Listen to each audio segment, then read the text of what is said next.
taking a critical look at the gaming news of the week. This is Augmented Reality, presented by the Triple S League.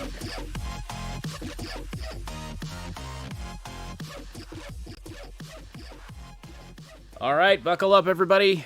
We have got a lot to go through today, separating fact from fiction and from speculation, as we typically do in this type of situation. This is the Augmented Reality Podcast, your source for news, leaks, and insights about games and the gaming industry. It is January 18th, 2019, the Saturday edition of the show. My name is Ash, and I'm here as always with Cybsidian. How's it going, sir? Good morning. It's been a busy last day. Like, seriously, it's been crazy. But yeah. Yeah, well, we were hoping for news. It wasn't the news that we wanted, but there's definitely a lot to talk about. So we're going to dive right into that. It's going to be the main topic today, of course, the Cyberpunk 2077 delay. Why did it happen, and what does this mean for the studio? Is there going to be crunch? Is CDPR going to be working its developers to the bone until September now, until their fingers are bleeding and they can't type on their keyboards? Well, that seems to be what some people think is going to be happening. But we are going to, like I said, endeavor to separate fact from fiction and look at what's really going on. What is crunch, and how is this going to affect the studio? How is it going to affect the devs that are working on this game? And I just want to make it very, very clear, like I did in comments on some of our videos yesterday, we care greatly about the health of the developers at any of the studios that we consume games from, but in particular CD Projekt Red. And that's part of why we, in conjunction with the Mad Queen, started the We Can Wait hashtag a while back. It didn't go viral or anything, but that was one. It was that plus the quality of the game made us say, you know what, CD Projekt, we can wait. We put out a statement to them and said, you know what, take care of your devs, make a good game. We can wait for this game. Absolutely, 100%. And that still stands. And anyway, we're going to dive into the details surrounding all of this. We've got some... We're also going to talk about the fact that CDPR and Cyberpunk 2077 is not alone here.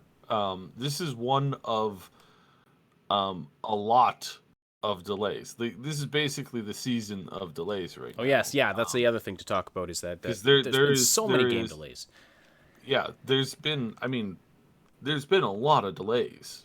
Just in general. So we'll dive into all of that. If you're listening live this morning, please do say hello in the live chat. Send us your questions and comments there as well. We'll read and respond to as many as we can throughout the podcast. And don't forget to slam that like button.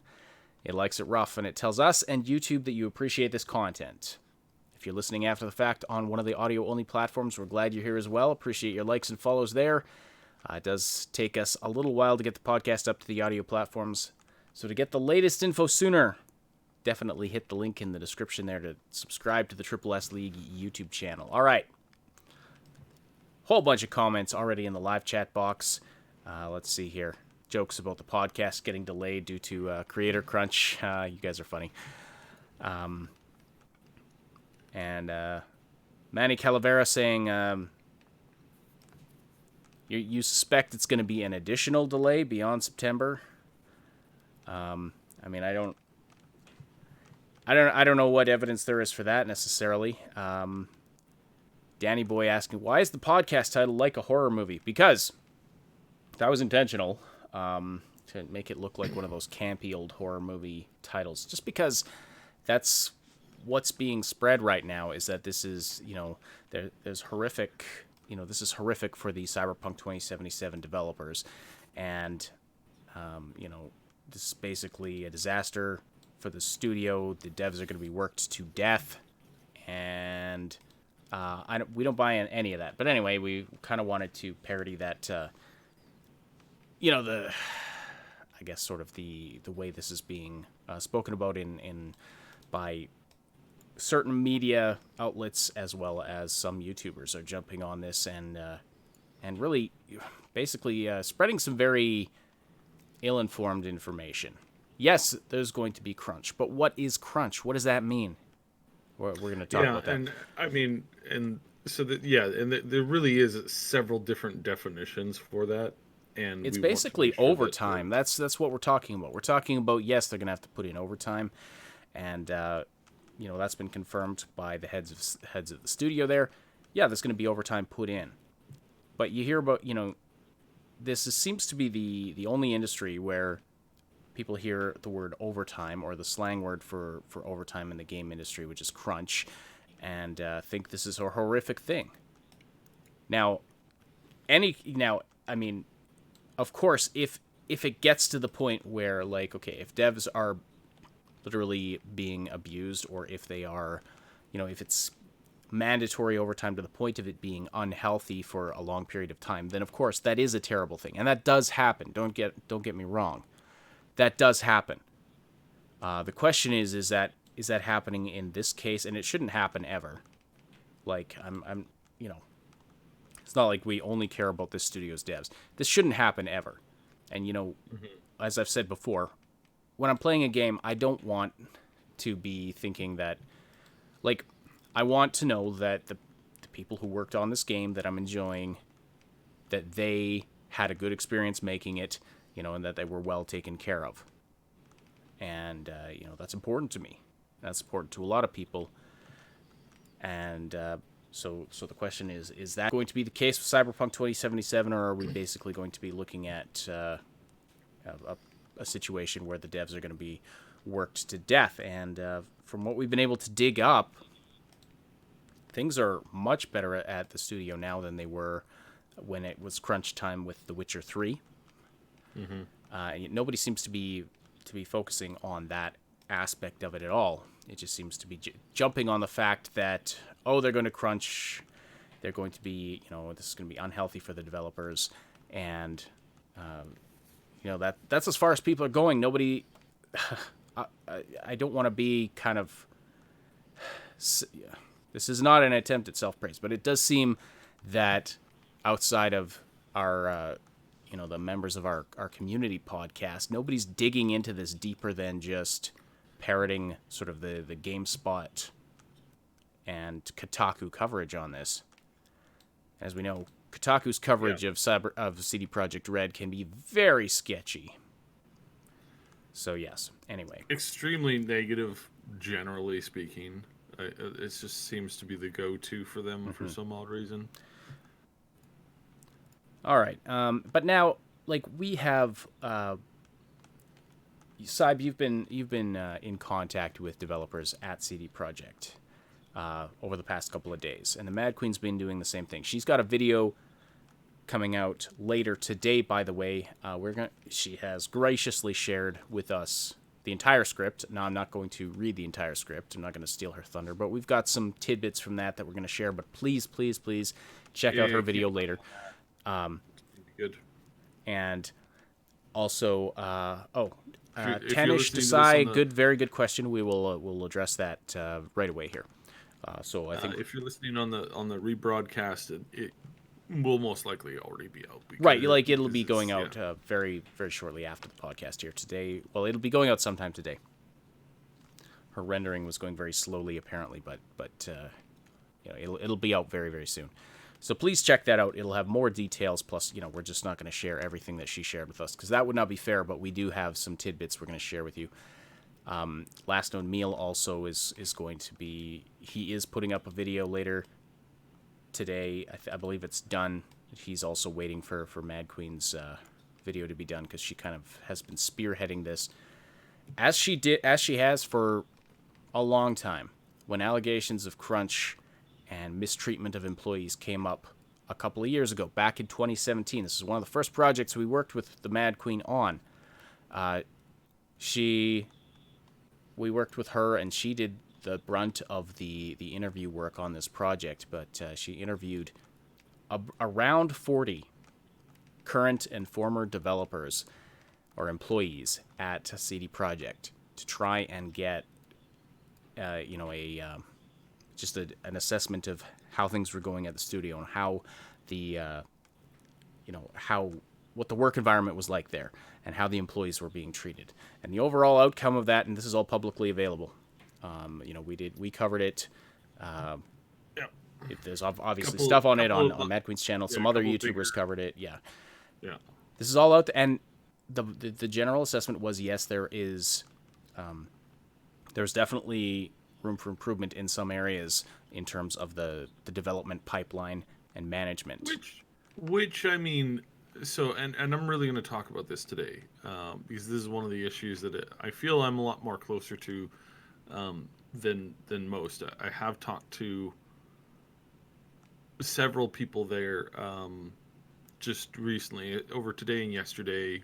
Reached out to a whole bunch of people, whole whack of people, and got a fair amount of feedback to just due to, again, the fact that this is, it's kind of a sticky issue, right? It's a little, people are, it's a little sensitive, so I'm not going to be doing any quotes. I'm not going to be naming any names. And yeah, so and I made that quite clear when I was speaking with them, obviously, because they all spoke on anonymity as a default. This is something that apparently the current news media today doesn't understand. There was a recent story, pretty high profile one, where a media company they managed to obtain secret recorded information from live hot microphones that they recorded. Yes, you heard that right. They acquired their own audio to play on their own network, and this was huge news journalism at its finest. Apparently, what a joke! These people are disgusting. But no, the standard when you're talking to people is like, yeah, this is like, you ask things like, do you have a comment? A comment is something that obviously somebody's going to share, right? They're going to print it and they're going to talk about it. When you say, hey, would like to get your opinion on this, I mean, just generally speaking, like, that's at first it's like, well, you should clarify, or what do you mean by, would you like to comment? Are you going to be printing this? Are you going to be talking about it nonstop? Like, what's the, what's your process here? This is apparently this is something that most journalists don't run with today. So yeah, no, we're going to cover it, but again, and apologies, generally speaking. You're not going to get a hot quotes here from me today, but we're also at this point, we're also proven to have considerable connections there. So we're gonna talk about it and kind of cover it. So. All right, so let's see here. There's just so much going on in the chat right now. I don't want to miss any of the really good questions that are happening. Let's see here. Is Somnolence, is the cry about crunch related to the game union thing that is being created, since journalists seem to be pushing that as a solution? I don't know what the cry about crunch is really, other than I suspect it has something to do with it being CD Projekt Red. The crunch situation at their studio has been covered disingenuously before. Negative press about CDPR sells, it gets clicks. That's absolutely has been proven to be the case. So I feel like, yeah, this is a story. If you can make a story about CDPR having its employees crunch, and get knock them down a peg or two in their public reputation, I mean, that's going to get a lot of clicks.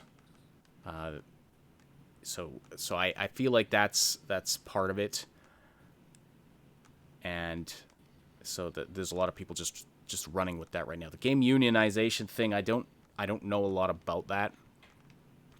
What we do know is that CD Projekt employees are fairly well taken care of. They are paid overtime, and apparently very handsome overtime, for the extra hours they put in. It's not the case at all studios. Some studios, you're on salary and you have to put in that extra time without any extra money to show for it in your pocket. But that's not the case there.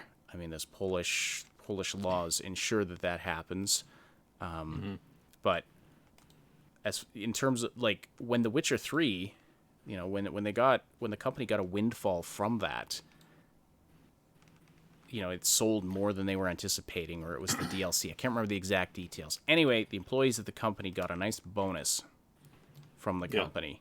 We reported on that as well. It was not contingent on them sticking around. There's lots of companies that do this where it's like, they put out a game in a year, and there's a lot of people moving on, to other projects. They're taking positions that are a step up or two at other companies. Sometimes they're Visa, it's not just Visa. Sometimes they don't want to be away from their family for more than 4 or 5 years at a time, because again, it's like some of these people, they travel halfway around the world to work at some of these companies for a major project, and then they get homesick after 4 years, and that's completely okay.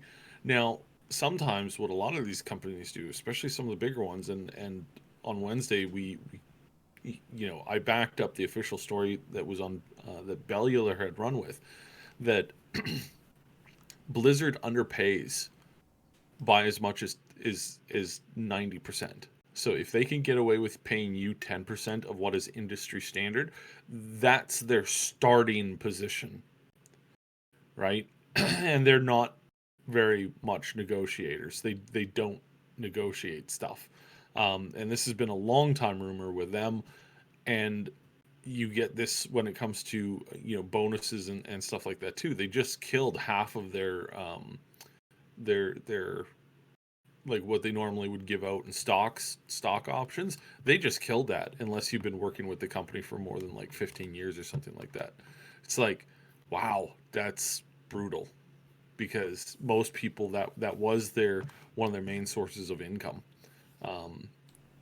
outside of the piddly wage that they're paid there at that company. But they're always told, well, this is Blizzard. Obviously you want to work at Blizzard for pennies, because, well, think of the cred that's getting you. Meanwhile, they don't even pay taxes on the majority of what they do. Like, they don't pay any IP taxes on what they make from these big games, because they shuffle it through multiple countries, and it's just it's a shell game for the tax man, and there's nothing there, and they pay less in taxes than their employees collectively pay. So that's kind of a problem. And they're they had one guy was absolutely terrible for the company, and he walked with I think it was almost equivalent to as much money as all of the grunts made combined. It's like, that's his bonus. It's like, good lord. Tara K, I feel, sums up the situation, at least the coverage of crunch here. By the way, that was Blizzard that Cyb was just talking about, not CD Projekt. Yeah, that was Blizzard. Just in case you came in halfway through the statement. Yeah. Anyway, as Tara K says here, journalists have been demonizing crunch as a wholly bad thing, as if 100% of the time it is just devs whipping their workers to finish a game in a tiny time frame for 20 plus hours a day. That seems to be the picture that comes into people's mind. That seems to be how certain media outlets are trying to frame it. I want to and is it that in some cases? Yes, in some cases it's extreme. In some cases it is devs do get pushed to the point of being unhealthy. The question we're going to be addressing is, what does it look like in this case for CD Projekt finishing up Cyberpunk 2077? And that is not the picture that we're getting.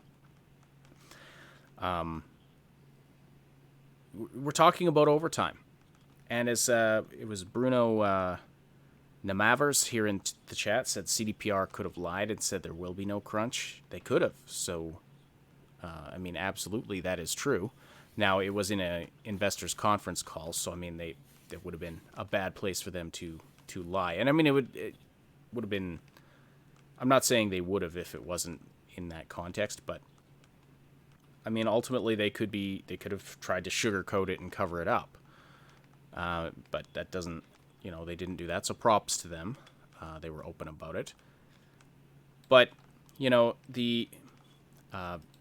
got people like Jason Schreier, who's put out two, he's, I believe, he works for Kotaku, of course, and he put out two articles recently about this, one in which he was, I'm going to try to not be too, I'm going to try to be gracious.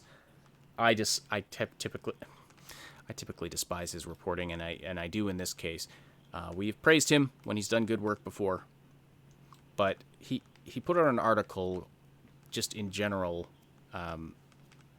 saying that game delays lead to more crunch, not less crunch. And it's framed as, well, they're crunching for longer. Yes, okay, very true. They will be crunching for longer.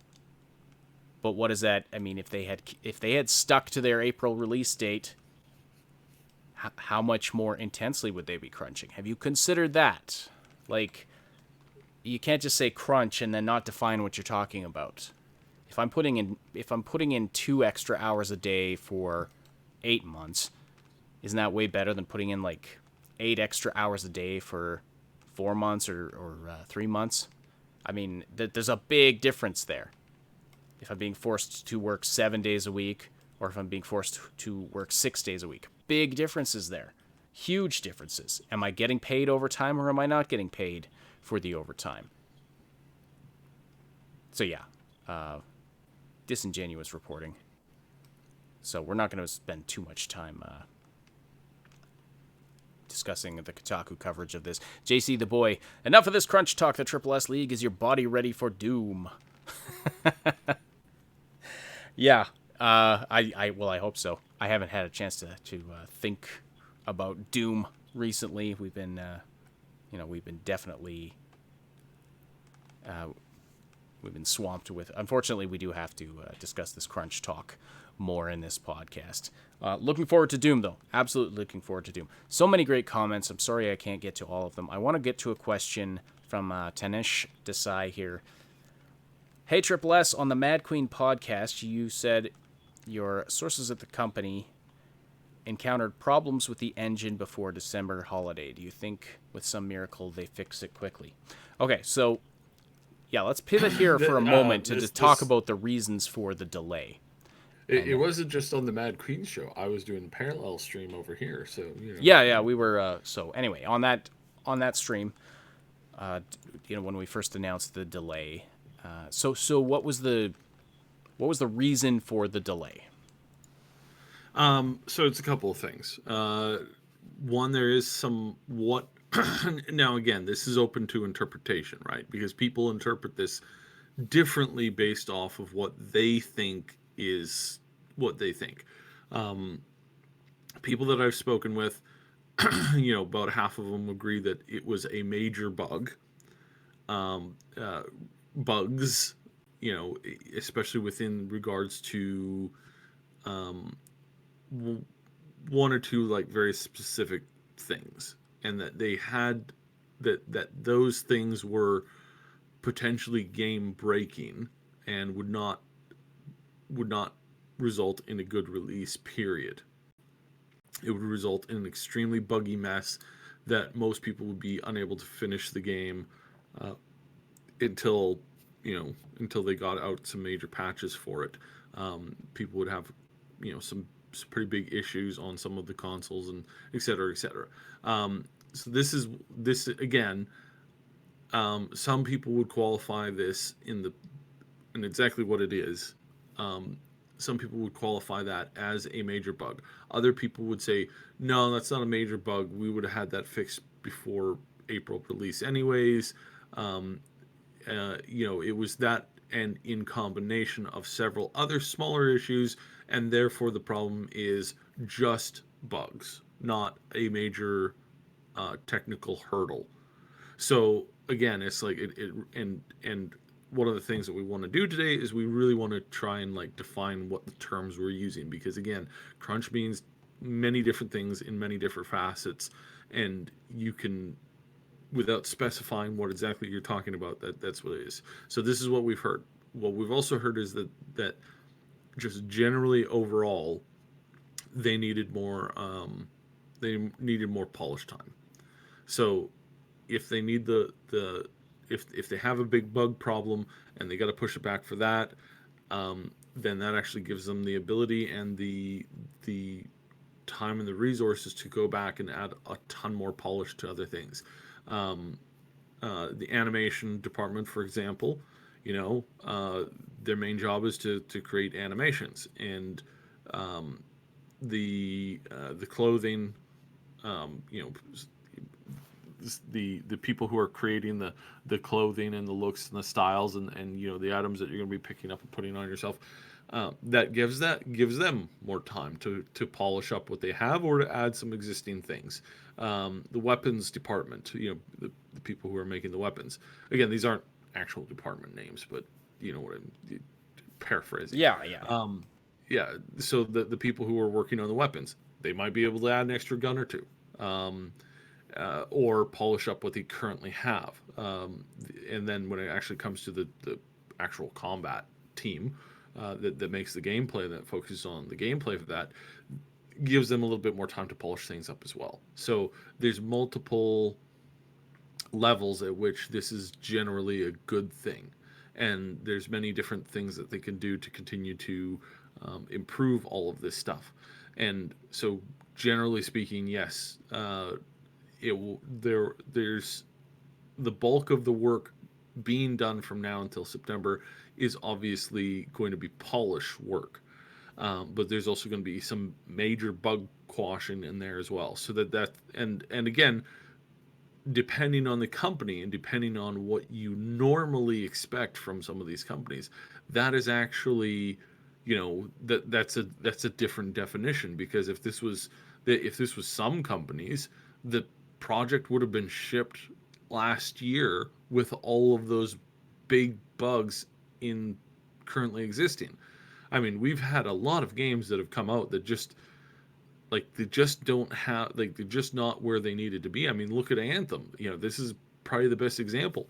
Anthem literally needed another year and a half, almost two, to make that game presentable, because it sure wasn't presentable with what they put out. That was an absolute gong show. It was disgusting.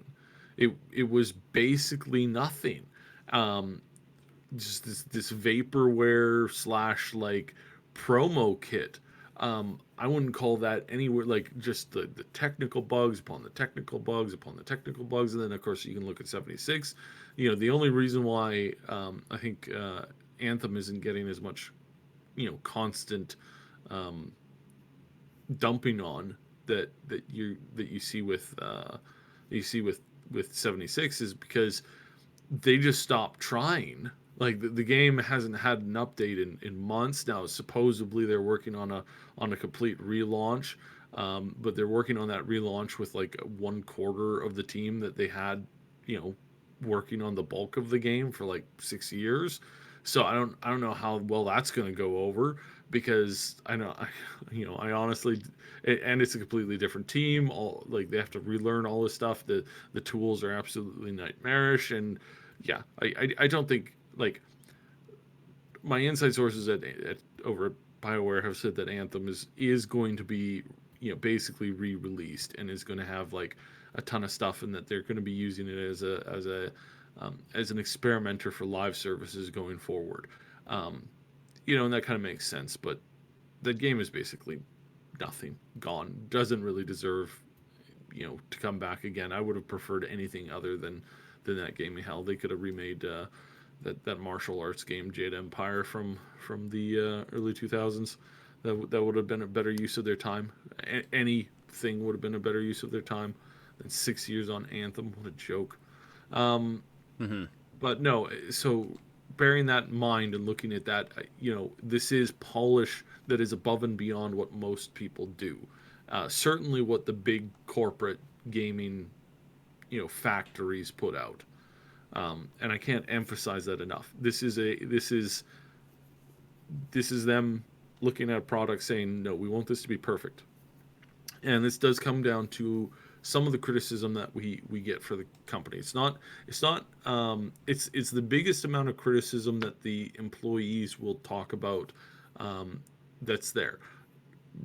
80% of their feedback is very positive, very positive. Great environment, very very friendly teams, very friendly people.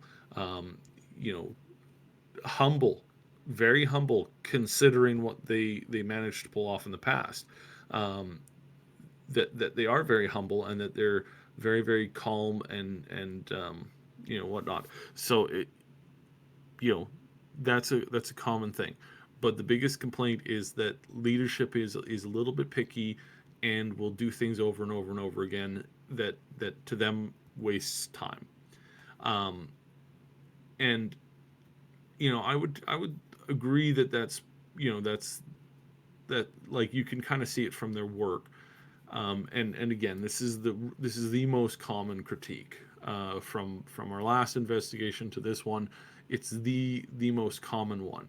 Um, but I mean, at the same time, that's kind of what you need to have in some cases for art. I know it doesn't always appear that way, and it's kind of sometimes can be a cop out to say that. Um, but when they say that they're reinventing the wheel, sometimes they literally mean that, and that's been that again that statement has been out for a while now since the first criticism that they got on this is like, look, we go back to reinvent the wheel. Does it always need to be reinvented? A lot of people could argue no. There's some people who disagree with that stance. It's like, look, we don't need to constantly reinvent this and reinvent that, and it has led to problems here and there and there and this feature and this feature and this feature, it's kind of come back to hurt them every once in a while for you know um, in certain things where it's like, well, that was a big waste of time. Um, and again, we've had this before, but I can't iterate this enough. This is a common thing within game development. This is a common thread of like, let's try this for a couple months, didn't work. All right, scrap it, go back to the other thing.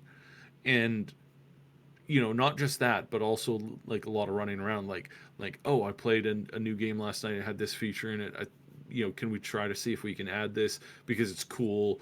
And then it didn't really work. And then they scrap it, and there's lots of time wasted on that. That's that is annoying for a lot of people who are working on a project for sure.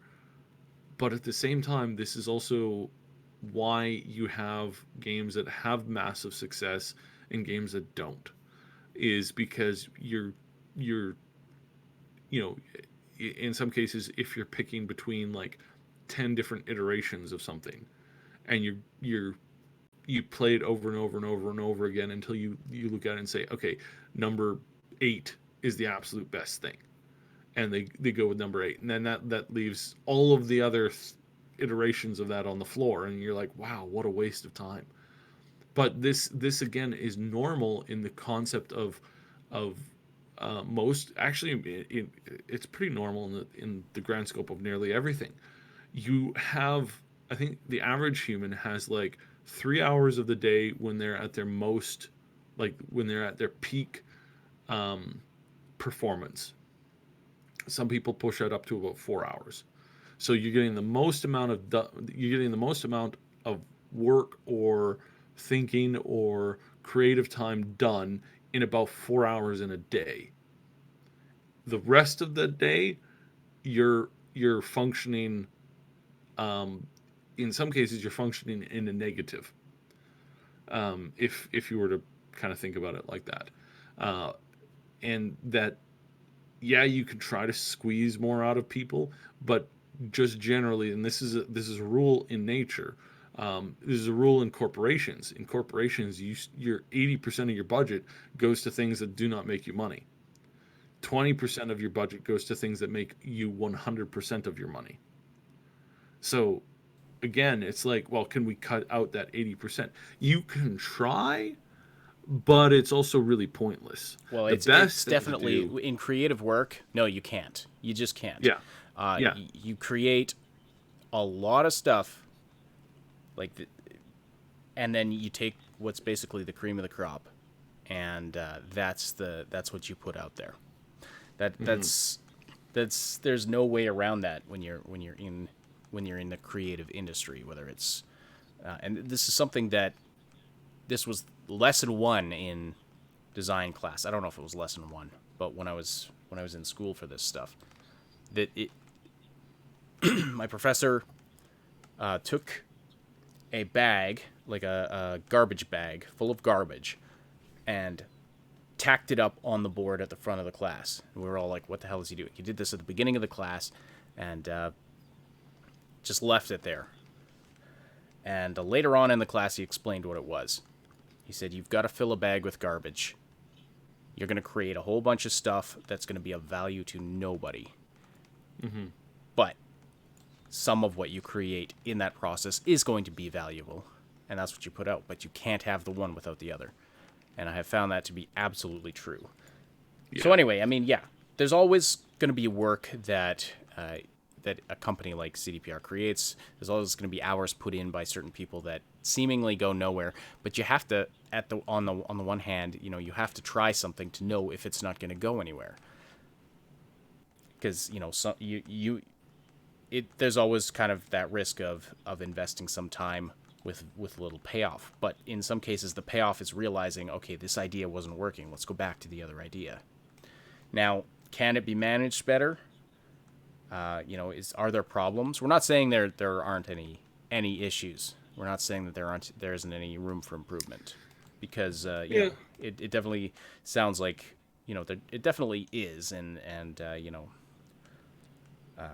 we've been, you know, of course, accused of being CD Projekt fanboys or shilling for the company. I mean, it's ridiculous if you listen to our entire body of content.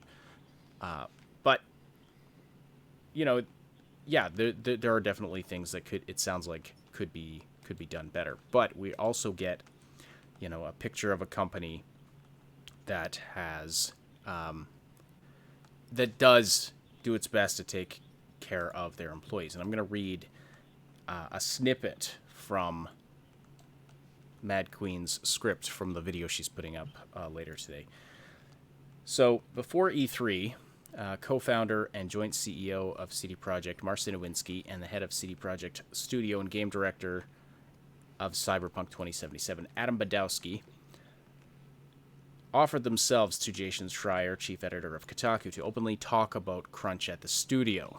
In this interview, the developers explained they were following steps to ensure crunch affected developers as little as possible, and that they cared about their people and wanted to improve things from the dark days of the development of The Witcher 3. Okay, sidebar. So yes, we have heard that crunch during The Witcher 3 was very bad. Mm-hmm. And now let's quickly define some of the good versus bad crunch. Yeah. Good crunch is where you say, you get on the company intercom or whatever, team leader announcement. Hey guys, big crunch time coming up here. We're looking at hopefully everybody working, up to 12 hours a day, if that's what the legal cap is. If they have a special exemption from the labor board, it's like, hey, you guys are free to work up to 16 hours a day if you want. We're offering a bonus too. So if you manage to, put in,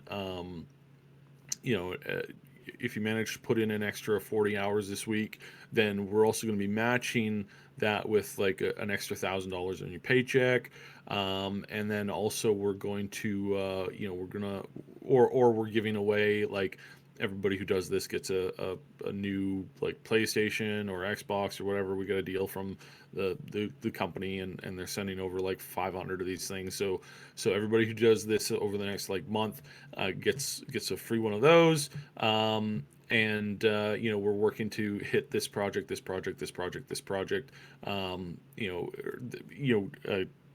These not projects. Markers, right? Like Milestones. Get past Yeah.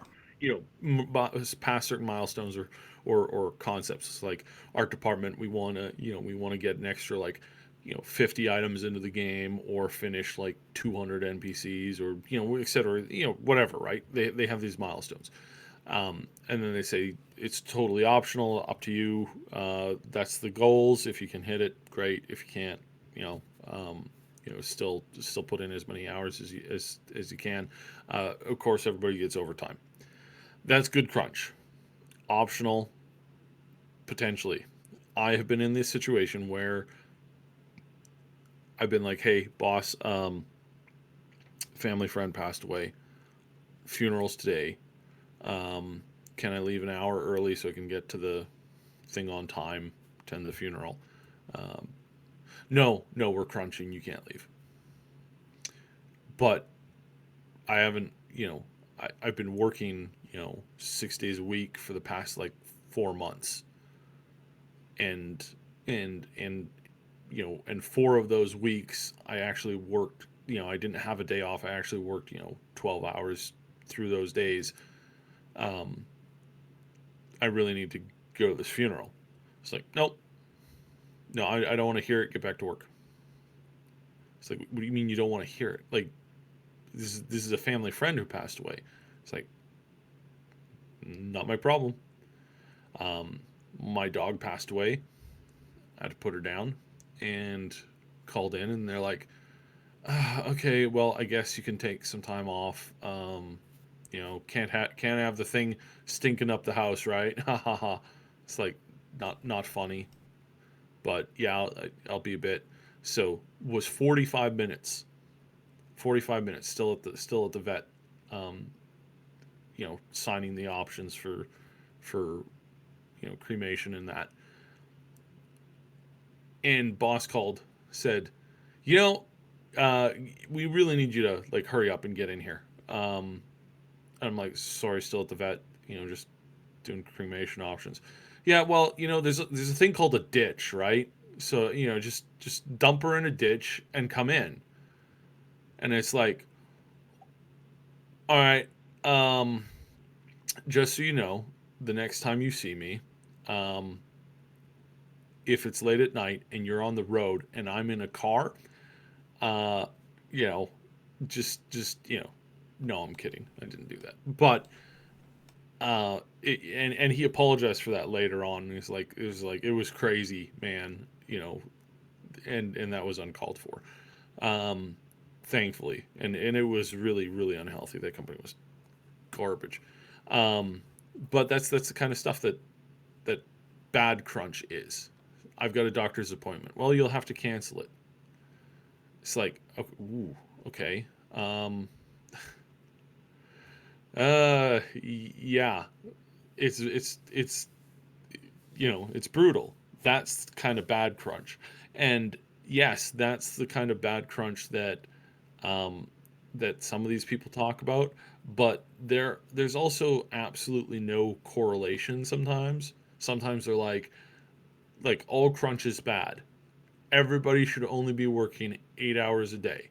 I especially love some of these journalist types, because some of them will only work for 7 hours out of a day, and they put in like 8 hours on their timesheet.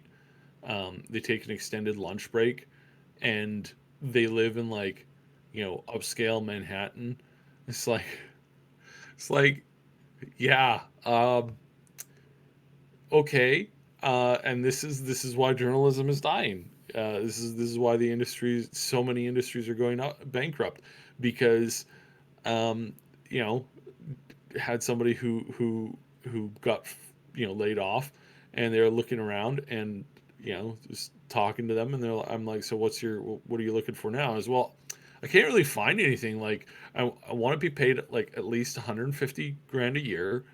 um I only want to work like realistically like maximum 40 hours a week, but if I can get full-time pay but only like put in like 30 hours, that's preferable.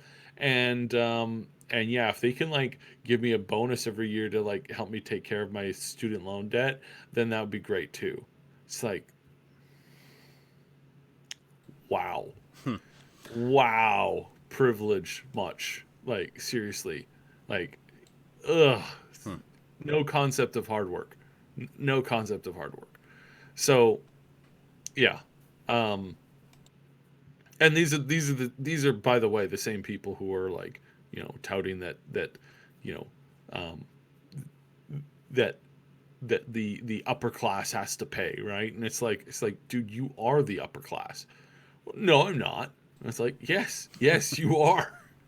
you, you really are, dude. Hmm. Uh, so that's Anyway, that's let's the steer difference us. between Yeah, good we're crunch, bad crunch. Just so we know what we're talking about. right. Absolutely, yes. So crunch. I mean, it can mean different things. Can look different at different studios. So anyway, in getting back to, so this is again from Mad Queen's script here, where Marcin Nowitzki and Adam Badowski reached out to Schreier and said, "Hey, here's the situation with crunch at our studio. If you, I don't know if you recall, but they said, we have this non-mandatory crunch policy, and we're doing everything we can to mitigate crunch and make it manageable for people. And one of the things they did, this is another thing that the Mad Queen discovered in her investigating of this very recently, is that they put out a survey to all their employees and said, what can we do to help make crunch manageable? So they're putting in an effort to make sure that their employees stay healthy and happy and don't want to leave, because ultimately, like, a developer like this, you've got good talent, you don't want your employees burning out and leaving. It's Yeah, just smart there is. business wise, in addition to just being humane. But then, anyway, Schreier wrote of a very manipulative article, in Mad Queen's words, in which he doubted the veracity of the statements by Marcin Nowitzki and Adam Badowski, and supported his claims with the words of developers at CD Projekt Red, and overall claimed that the current situation at the studio hadn't improved since The Witcher 3, which had crunch that we already knew was criminal. Again, Mad Queen's words. But that's this wasn't news. Now, he didn't interview the devs that were working on Cyberpunk. He interviewed a couple of former developers that had been working on The Witcher. He didn't do any investigation to find out if things at the studio had improved since then or not. This was a horrible example of journalism from Jason Schreier. When that article came out, I know we ripped it to shreds because it was just awful. Anyway, so the Mad Queen got a statement prior to E3 of this year. She got a statement from one of her contacts there at CD Projekt, and has confirmed over the past couple of days that this still holds true. So I'm going to read parts of this. Again, the whole thing will be in her video. Please check it out later today. Anyway, so her contact at the studio said, it's kind of true what Adam and Marcin are saying there. Right now, we are in crunch mode. However, it's not as bad as before. In The Witcher 3 times, if the studio was messaged that we're entering crunch, everybody had to stay and work regardless of the fact of if they had things to do. Right now, it's all based on schedule and performance. If we manage to do our stuff on time and it gets approved by QA, we can leave after 8 hours. Nobody makes us stay or looks down on us for it. Skipping ahead in the quote, in the end, though, the situation at the studio is now very far from the doom and gloom times of The Witcher 3's final year. I'm glad that we could go past that as a studio. We're not fully there yet, but I expect there will always be people staying late, resulting from a mix of deadlines and high ambition. So this was a statement that was given with regard to the pre-E3 crunch, because there was a crunch to get things ready for E3, and she's confirmed over the past couple of days, like I said, that this still holds true for the studio now in the lead up to the release of Cyberpunk 2077. So, and this, now, Saib, you've been talking to people, and they basically other developers there at the studio have basically given you the same impression, correct? Yeah, it's that there are issues, but I think that overall it's like these issues are not anything that these are things that people have that most companies do in about that same level, generally speaking. So it's an industry thing. And I get that a lot when I talk to a lot of people who work there, and the reaction is pretty much always the same, and that's, well, you know, this is better than, this is what it's been for a really long time. Like, everybody deals with this level of stuff and these levels of problems, et cetera, et cetera, et cetera. So Well, I've heard like they were open about this when they I believe it was when they were speaking to Jason Schreier pre E3. They said, we have young guys coming in who can't handle the crunch, but then you get developers in from somewhere like Rockstar, and they say, wow, this isn't even crunch. So yeah, it depends. and that's a big thing that I hear too, is like, it's like, look, in comparison to other companies, there are companies that they have a pirate mentality. They bring in a lot of people. They say, here's what's expected, go nuts. And it's unrealistic and it's ridiculous. And people end up crunching, you know, they end up putting in like 100 hours a week for a year, and then they get let go because they're not productive enough. And you go, well, good lord, you can't keep up with this system. But they sit back and they say, they reason and they theorize. Well, I mean, it doesn't matter because there's an endless number of these, useful idiots that come in every single time, every single year. Every single year, people line up around the block to try and get into this company because the chances of success does mean something awesome, or just the experience to work here for a year. Even though it's a year in hell, they're more than willing to put themselves through that just to get that on their resume. It's mental. That's the thing, but that system works, and it's not the only place where that works either. Sales, a lot of sales positions will run with that mentality. Well, there's salesmen are a dime a dozen, right? And you got to burn through like 100 of them to figure out who the top two are, and then you keep the top two, and then that's it. And it's like good lord, it's terrible. I mean, rating in like WoW or other stuff, it's a lot like that too. Like, it's the same concept. And you know you'll have these high end guilds, that'll burn through like just massive amounts of people, and just trying to figure out what the absolute fastest way of winning is. And they'll burn through people left, right, and center, but there's always more. So, in some cases, it's not about growing your audience, it's about just doing whatever it takes. And that's a horrifying thought, really. But, you know if it works for them, it works for them. All right. So So hopefully this gives some perspective on what crunch means for the industry. Don't be taken in by a lot of the hyperbole and exaggeration and assumptions that are going on out there, and there's a ton of them. Think critically about everything. We'll try, of course, to get more details on this. And again, the Mad Queen's putting out a video later today. Last Known, I believe, is doing an email about this, or an email, a video about this. And yeah, we're going to stay on top of it. Because, like I said, at the beginning of all of this, we care very deeply about the health of the developers at CD Projekt Red. We do not want them burning out. We do not want them sacrificing their health to get this game done. We want a good quality game, but we need, we care about those people to, We want them to have good jobs and stay healthy.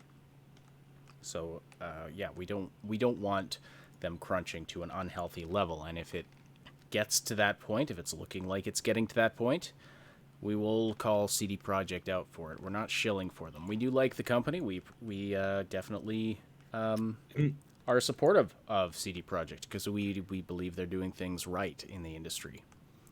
And I can't again, something that I can't reiterate enough.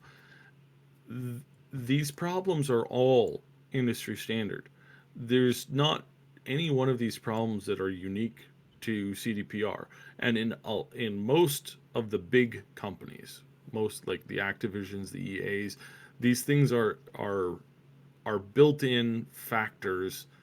I mean, just look at how many companies, how many different studios EA has burned on the altar of, well, you're not making enough money. Yeah, you had a successful game, you made our money back plus some, but you didn't make our money back times 8 when you only did it times 6. So that's unacceptable. We're going to like destroy all of your lives now. We're going to take your IP and put it in a freezer and never pop it out again. We're going to take the thing that you spent years of your life building and creating, and we're going to crap all over it with another iteration. It's like that stuff is the, far beyond anything. Do they have some crunch time? Yeah, that's about. Do they spend a lot of time working on like concepts and trying to reinvent the wheel? Yeah, and that's the worst things you can say about them. Is the worst things to say about them. I don't know. You can look at Blizzard and Activision, and you can say a whole lot worse things about them.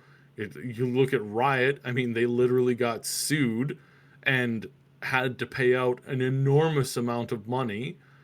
Again, whether you agree with those things or not, it's by any definition way worse than anything that CDPR has ever done.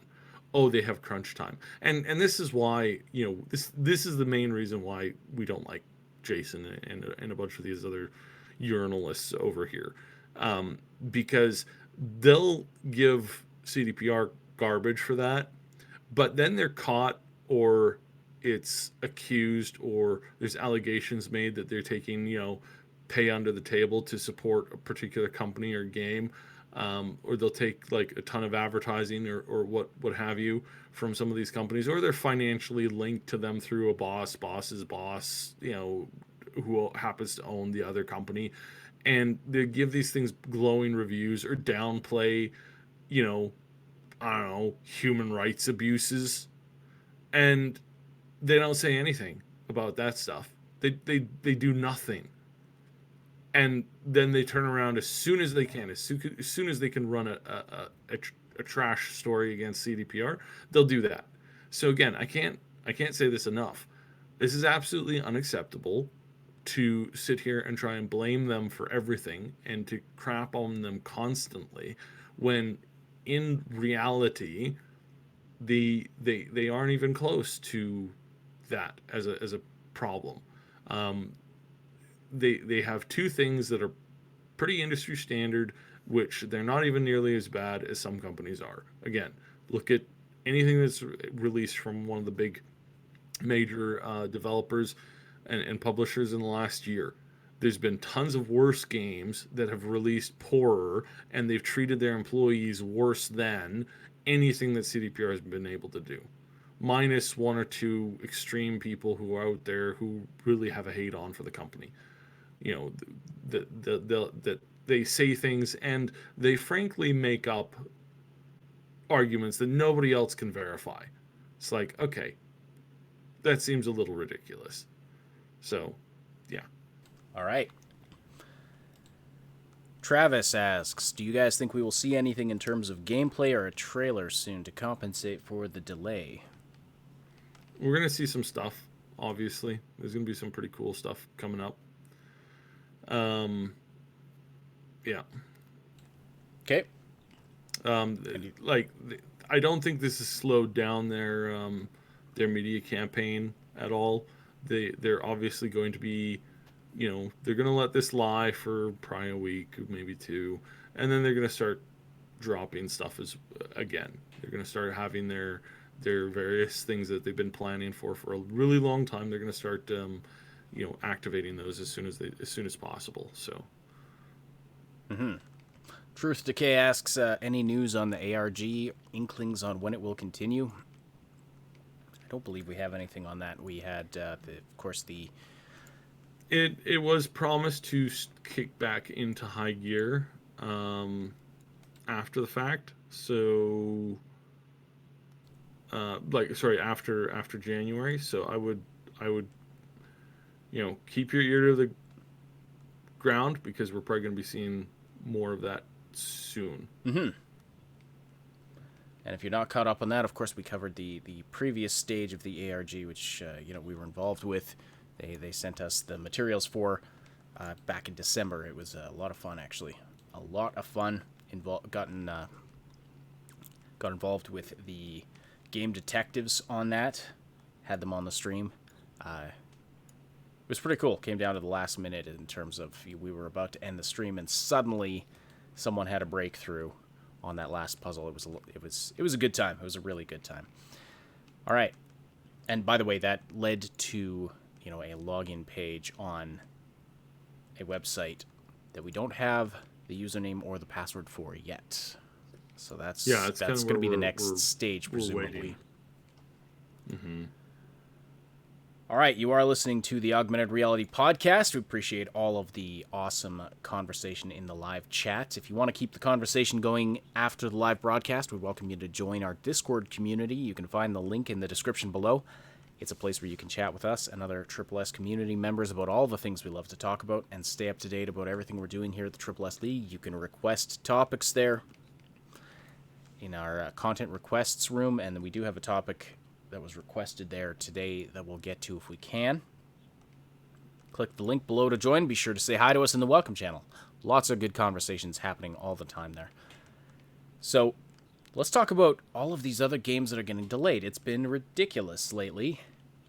Of course, we have Cyberpunk, but then we had The Last of Us delayed to May 29th. Final Fantasy pushed back from March to April. The Avengers game has been pushed to September. Animal Crossing has been delayed. Ubisoft a few months ago announced that their entire docket of games was delayed, including Watch Dogs, the new Tom Clancy game, Skull and Bones, all of that. Doom, of course, was also delayed, as we know. What's going on? Why this sudden epidemic of delays? Or is this a case of is this just a selection bias of some kind? Is it just is this more delays than we're actually than are common in the industry, or does it just look like there's more than usual? No, in this case, basically what we have is what I've been kind of like the theme of what I've been saying. This is an industry standard. It's like 80% of games are delayed from their initial from their initial release point. And I think that's from internal like dates and times, it's always delayed. It's always delayed. And that's just life. Again, I know it sucks. I know it's not fun to have this happen, but this is what goes on a daily basis. Yeah, and things take longer than expected, and often there's internal dates that a company tries to hit that they don't hit. But that's before the announced release date. We're talking about cases where they've announced the release date and now they're saying no, we're pushing it back. Is that happening more often than not, more often than usual this year? No, well, yeah. I'm like I said, it's industry standard. The amount of delays every year are typically high, right? Like as in not low. Period. So yeah, I would say that basically we have to look at this overall and say that no, every year there's a large number of delays. Most of the time, most people don't care that much about it. Most of the time, there's not a significant amount of people who are complaining about this and bringing this up to, constant attention, constantly hitting on it, complaining about it constantly. It just usually it's like, it's delayed. Okay, I'll play a different game. Like that's typically how it goes. There's been all kinds of like, a couple DLC packs where, oh, sorry, we had to push it back a couple months. That's not headline news for Kotaku, unless of course you're a company that they don't like. Then in that case it's headline news. It's the primary source of several exposés, and it's the just an absolutely unacceptable thing, and that people are going to talk about it to the end of time. That's typically what we have there. And again, you see this with games that are anticipated. Animal Crossing's been delayed. It's like, okay, who's upset about that? My 8-year-old niece, really upset about that. She really wanted to take care of the animals. Well, even that's doubtful. I mean, what 8-year-old is tracking game release dates? Right? Honestly. And so it's not, it's like okay, all right, that's fine.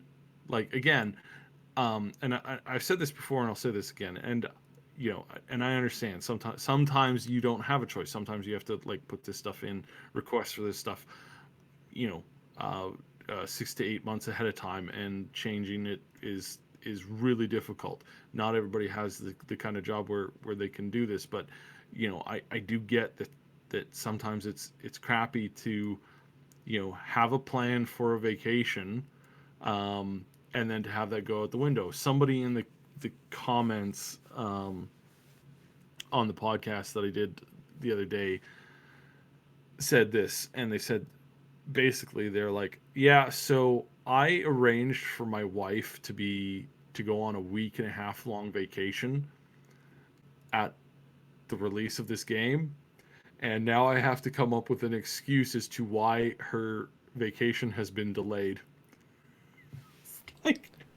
It's like, oh, that's so perfect. That's so funny.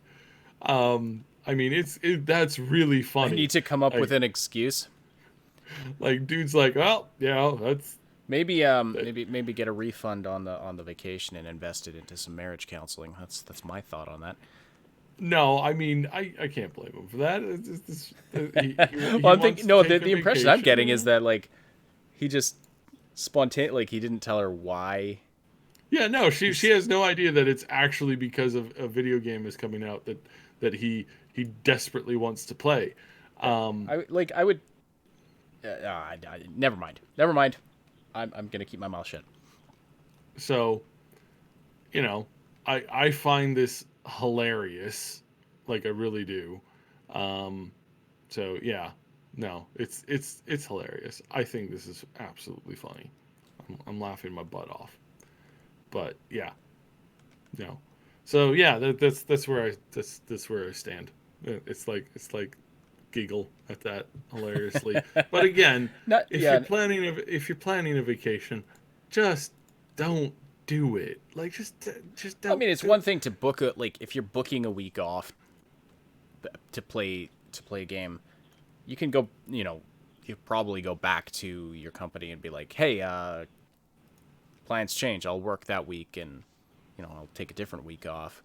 But if you're paying for an expensive vacation for your spouse, which is just funny. I mean, I'm not against that in principle. If I was to tell my wife, hey, there's this game, you won't be seeing me for a week and a half, so why don't you go on a nice vacation? I'm sure she would love that. But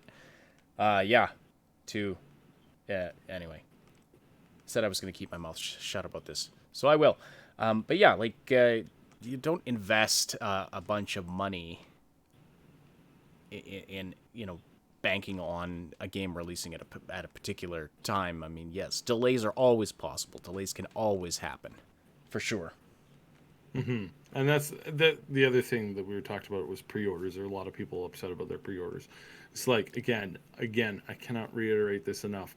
You should never pre-order a digital or regular version of a video game. The only thing you should be pre-ordering is like collector's editions. And even that, you should be careful, because I think a lot of people end up regretting their their their pre-orders for these games. It's just something that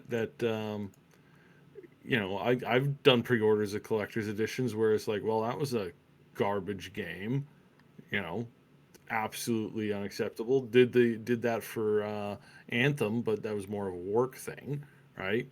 It's like okay, well, pre-ordered it, plus and know a ton of people who worked on the game, and it's like, oh well, that was a waste of money. Absolutely, total waste of money. If I had known what that would have been from the get-go, wouldn't have even bothered playing it. Wouldn't have even picked it up. Wouldn't have pre-ordered it. Would have like laughed at it basically day one and then walked away. Like that's how that goes in my head. So yeah, no, I again, I get it. I get it. It's not fun. Yeah. But yeah. Yeah, at some point you have to like you just shake your head and you just do what you can do. Mm-hmm. So anyway, lots of game delays happening. So I guess that's just the situation. But you don't think it's more than usual? It's just kind of par for the course. It just seems to be lots of them getting announced right at the same time. All right. Anything else in the news from the past few days that we should be covering here? It's this is kind of this Cyberpunk delay, of course, has taken most of our attention, but there are some other things going on, and we had a question in our content requests channel asking about plagiarism in video games. Now, that's a complicated topic. It is kind of complicated, and again, that really runs down to plagiarism, because some people will say, that was plagiarism, and then other people will say, well, no, it's just using the same idea.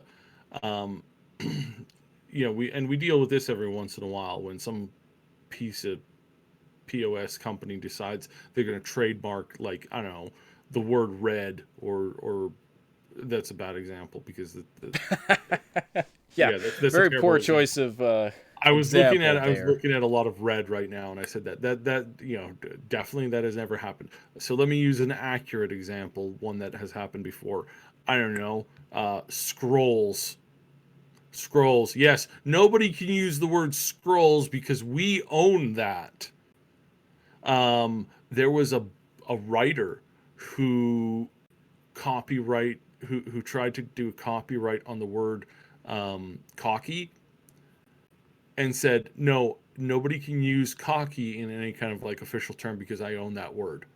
It's like, no, you don't.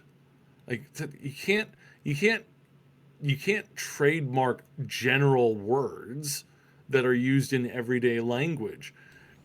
You can trademark them. You can't copyright them. You can trademark. Now that's a case. There's a difference between trademark and copyright, of course. Yes, yeah, but and like you could copyright. You can copyright. Ronald McDonald's restaurants. That obviously that is going to be something that you can more or less copyright or trademark and then be able to defend that. But you can't copyright milk. It's like no, sorry, that doesn't work. That really doesn't work, and that's absolutely unacceptable. You can't do this. No. Grow up. Now it's a case with trademark. It's a case of being able to distinguish the identity of your company or your brand. So even like Ronald McDonald, the character, is copyrighted, of course, but it's not like you couldn't write it's not like you couldn't write a book where you have a character whose name is Ronald and his last name is McDonald. Like, there's a lot of intricacies with it, but like, it can be a complicated topic when it comes to plagiarism. And I mean, even plagiarism and copyright are different things. Copyright infringement, I should say. I mean, did did Fortnite plagiarize PlayerUnknown's Battlegrounds? PUBG? I mean, there's it's a very interesting question. Right. They used a similar And concept, but they came up with their own characters. They came up with their own stuff right. for the game, but they used a general central concept. Right, and so themes and that. So again, some people make this distinction that there is a difference between a game concept and stealing actual code. Right, if you're stealing actual code or if you're using actual code, like that's a big no. Like Of that is course, a that's huge outright. no. Yeah, absolutely. That's completely Um, unethical. if you have a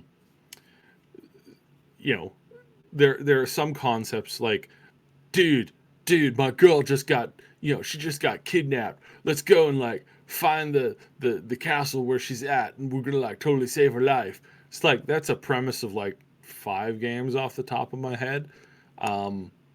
Double Dragon, Mario, a couple others. It's like that's not exactly something new, right? As a general concept. Now, you know, there are other things where okay, yeah, I can see that's kind of blatantly ripping something off, right? So but then some people can do it differently and do it more uniquely. So what's to be said. um in other news, uh somebody who this is kind of recent in the game world, and I just saw this, it just crossed my thing, so I'm like, okay, probably shouldn't mention this, so I'm not going to do any details. Company A is mad at Persona B that Persona B is using stuff in a legal and paid for way from Company A. Company A states that they don't like this person because they're a very very rude and disgusting person. This company just got their butts handed to them by a lawsuit in which it proved that they were disgusting, fraudulent people. Okay, I don't think you guys have the right to talk. I mean, I'm just saying that I really don't think you should be putting your mouth out there on this one. You have literally nothing to stand on. Why are we not naming? It's hard to As follow. it's a I'll tell you later. It's a thing. Just came up. All right. This is kind of funny because this is honestly kind of funny. Uh, Dude hijacked an airport terminal to play some video games. Okay. This is funny. Man hijacks Portland airport monitor to play a video game until the airport security officers declared game over. Just saying. I mean, again, this is there's a couple things to learn here. One, probably don't hijack or hack into televisions in airports. I mean, it's just probably not a good idea. You could probably do that at lots of bars and stuff, and not necessarily get uh, that much into trouble. But if you hack a security system at an airport, I mean, again, yeah, sure, it was for a TV so that you could play a video game. However, on paper, that sounds really bad. Oh, got in trouble, have to go to court. Why? What did you do? Um, I may have hacked a secure a secure website at a high security facility. Well, that sounds terrible on paper. Yeah, it Probably depends. better. Depends who you're applying for a job with. Well, yeah, I mean, I guess, but I mean, in most cases, it's not going to go over very well. It's just saying, avoid hacking things in airports. Probably just you know, probably better. And now hacking also probably not necessarily an accurate term. Um, I mean, they said hacking in the article, but I think that's probably blowing it over a little bit. He probably just plugged his device in, right? But this is something that airports and airlines should, maybe figure out that, hey, maybe instead of getting you to check in 4 hours early and then to hang around the airport for a total of 8 hours because you delayed your flight 8 times, perhaps maybe might be a good idea instead of replaying a certain news station that nobody trusts or watches anymore, and the ratings support that, so fight me. But maybe you should just offer TVs that people can use to watch whatever they want. I mean, it's a long shot, I know, but maybe just giving the customers what they want might go a long way in improving your company image. Just saying, kind of makes sense. Again, nobody watches the crap that you put on in the airport anyways. Literally nobody does. They got this deal to have their particular news programs played in all of these airports in the world. That runs around. That means that there's around 150,000 things turned on watching this at any given time. There are programs on this particular channel that they only have 140,000 people watching. That's not 140,000 people. That's 140,000 monitors and TVs in airports. That's it. Nobody's actually tuning in to watch you. The only reason why you're getting those is because they're automatically played and they cannot be changed. You can't change the channel in these airports. So just saying, maybe people actually want to do something that's interesting, not watch something that's extraordinarily boring to the point where nobody else is willing to actively put themselves through this. Just saying. Tara K saying, is the punchline that he did this to plug in a switch? That would be funny. Yeah, I think that's the thing. So I again, news story popped up and I was like, that's actually kind of funny. All right. Yeah. All right. Well, I think that we have reached the end of our our interesting content for the day. This was kind of taken over by a single topic.